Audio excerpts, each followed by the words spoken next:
देव का पुत्र है, ये मेरा पुत्र नहीं है। आंखों में आंसू लेकर के रोते रोते जा रहे थे। जाना तो वृंदावन था, लेकिन भटक गए मार्ग में। कहते हैं आज कृष्ण की आंखों से भी आंसू रुक नहीं रहे थे।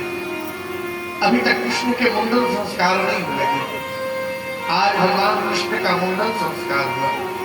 मुंडन में बुआ लोग बाल रोकती हैं, आंचल में बाल लेती हैं, लेकिन कौन सी पांच बुआ है, कौन सी बुआ ने बाल रोके कृष्ण के, इसका ज्ञान कृष्ण को नहीं है। मुंडन संस्कार के बाद जनेऊ संस्कार हुआ। भगवान कृष्ण का जनेऊ किसने कराया?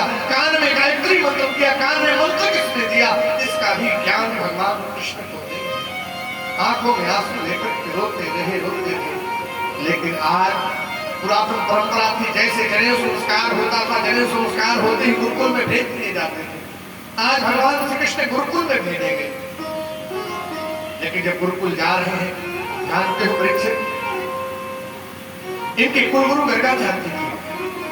भगवान कृष्ण के कुलगुरु गर्गाचार्य जी थे। लेकिन कुलगुरु गर्गाचार्य जी के यहाँ न जाकर के सांदीपनी जी के द्वार गए। क्यों? अगर इसके पीछे कारण क्या था? गर्गाचार्य जी योग्य नहीं थे क्या विद्या की कमी थी क्या? कुछ तो कारण रहा होगा।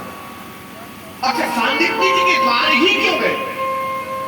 आखिर ऐसा सांदीपनी जी ने क्या किया कि सांदीपनी जी के द्वार जाना पड़ा उनको? एक गुरुकुल है, गुरुकुल में शिष्यों की सेवाएं बढ़ रही हैं। आज भी गुरुकुलों में सेवाएं बढ़ती हैं।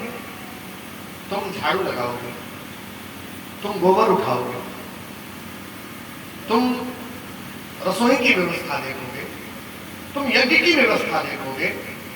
सारे शिष्यों को सेवाएं बढ़ रही थी। तुम ये करोगे, तुम ये करोगे, तुम ये करोगे, तुम जी भैया जी भैया जी भैया। जो गुरु आज्ञा करते उसके अनुसार से सारी सेवाओं को करते। तुमको ये करना है, तुमको ये करना है, तुमको ये सब सेवाएं ले ली। तुम गुरु जी के पास रहोगे, गुरु जी जो कहेंगे इसका तुम अक्षरशः पालन करोगे। जी भैया। सारे शिष्यों को सेवाएं बढ़ी थी। सब शिष्य अपनी अपनी सेवा कर रहे थे। शिष्य की सेवा लगी, तुम गुरु जी के पास रहोगे, गुरु जी जो कहेंगे उसका तुम अक्षरशः पालन करोगे। जी भैया। गुरु जी के पास रह करके अक्षरशः पालन कर रहे थे। आज गुरु जी ने बुलाई कराओ, सबकी सेवा लगी रही होगी गुरु जी के पास। आज इस शिष्य की बारी की गुरुदेव का है तरह, मैं जो कहूंगा वो तो करेगा क्या? जी गुरुदेव, मेरा बेटा है, थाली से क्या करना होगा गुरुदेव? इसे बाहर उठाकर मैंने कुएं में बहा दिया। बिना विचार के बालक को उठाया, कुएं में बहा दिया।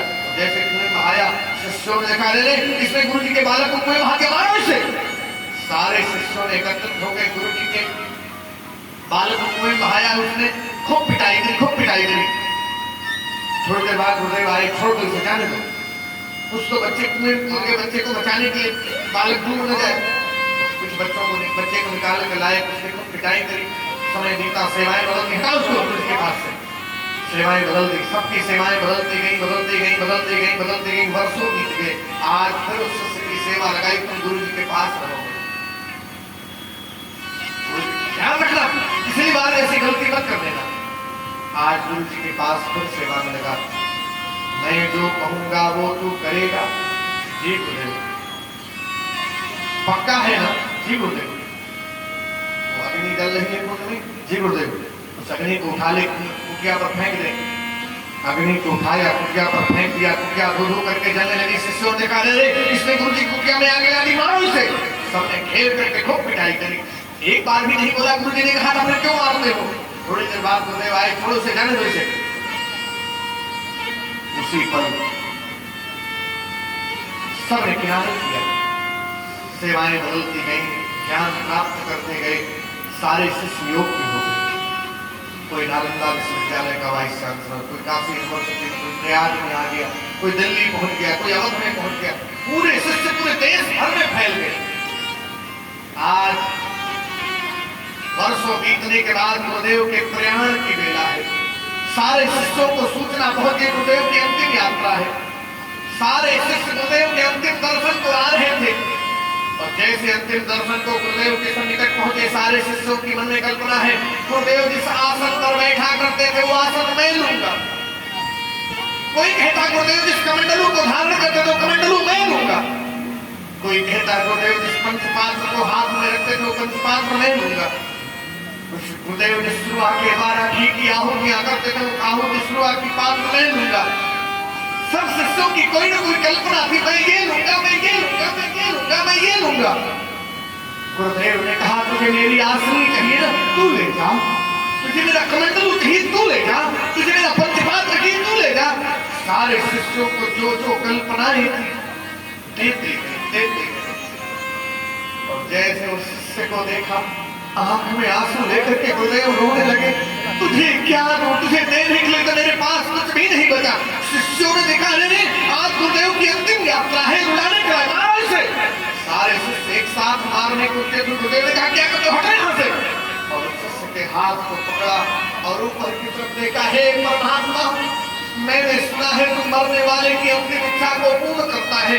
आज ये बूढ़ा महात्मा मरते मरते तुझसे एक ही कामना करता है, तुझे कभी धरती पर आना पड़े और गुरु की आवश्यकता पड़े तो मेरे शिष्य के द्वार चले आना।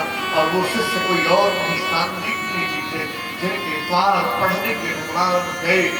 क्योंकि कहा जाता है गुरु के वचन प्रतीत न जेहि, सपने हो सुगमन सुख देते।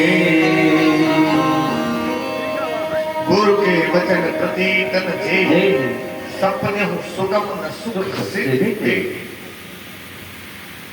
ज्ञान जीवन में भगवान राम जी धरती पर आए, सांदीपनी जी के द्वार जाकर ज्ञानार्जन किया और वहां उनकी मित्रता सुदामा जी से हुई। अच्छा, हम सुदामा जी के एक पहलू को तो देखते हैं कि सुदामा जी भगवान कृष्ण के द्वार गए और भगवान कृष्ण ने सब कुछ दे दिया उनको। लेकिन सुदामा जी ने ऐसा क्या किया था कि कृष्ण को सब कुछ लुटा देने को तत्पर हो गए। आखिर सुदामा जी ने कृष्ण के लिए क्या किया? गुरुकुल में पढ़ रहे थे, आज आश्रम में समझाएंगे